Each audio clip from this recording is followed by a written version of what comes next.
কাল রাত স্বপ্নে আমি আমার মৃত্যুকে দেখি। হঠাৎ করে সব ব্যস্ততা যেন এক নিমেষে থেমে গেল। একটু আধটু চেষ্টা করলো সবাই আমায় ডাকার, যদিও বা আমি চোখ মেলিনি। তারপর তারপর কেউ অঝরে কাঁদলো, আবার কেউ তাদের বোঝানোর দায়িত্ব নিল। আর কিছুক্ষণ সময়, তারপরই আমাকে নিয়ে যাওয়া হবে পরপারে। তড়িঘড়ি শুরু হলো আমাকে সাজানোর আয়োজন। যে যেরকম পারলো তিলক, চন্দন, তুলসী, রজনীগন্ধা নিয়ে হাজির হলো। আমি হাজারো চিৎকার করে বলি, ওরে ওরে থাম তোরা, আমাকে আরও একটু থাকতে দে আমার প্রিয়জনদের সাথে। দেখি না তারা আমায় কত ভালোবাসতো। কিন্তু সেই কথা কেউ শুনলে তো?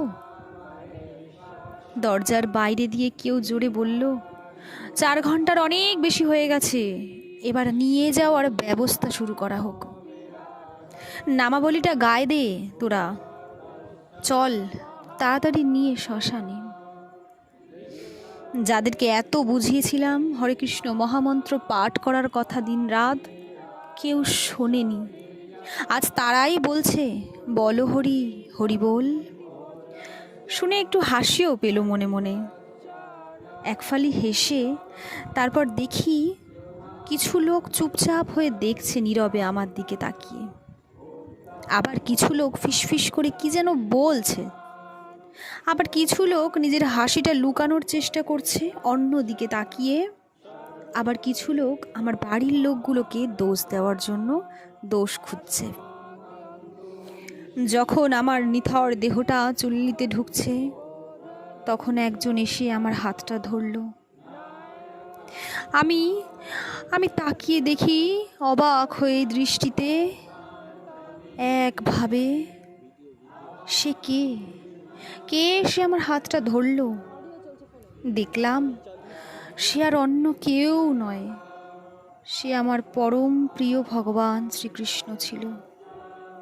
তাকে বললাম, প্রভু তুমি এসেছো আজ? সে বলল, হ্যাঁ আমি এসেছি।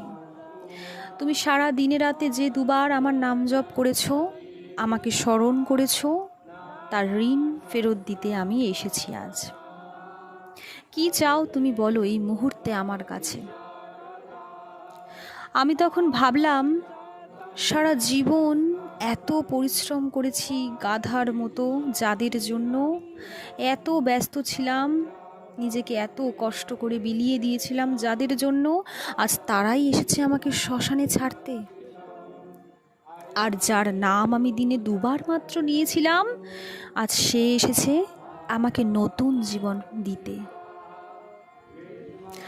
এসব ভাবতে ভাবতে হঠাৎ আমার ঘুমটা ভেঙে গেল।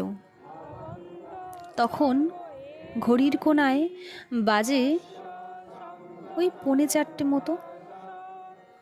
তখন আমি বুঝলাম কত বড় বোকা ছিলাম আমি। সত্যকে বুঝতে পেরেও ভুলের মধ্যে সারা জীবন কাটিয়ে দিলাম। আজ সব ব্যস্ততাটুকুই ব্যর্থ। মায়ার বন্ধনে আবদ্ধ হয়ে অন্ধ হয়েছিলাম আমি। আজ মুক্তি পেলাম। মৃত্যু বড় সুখের, খুব শান্তির।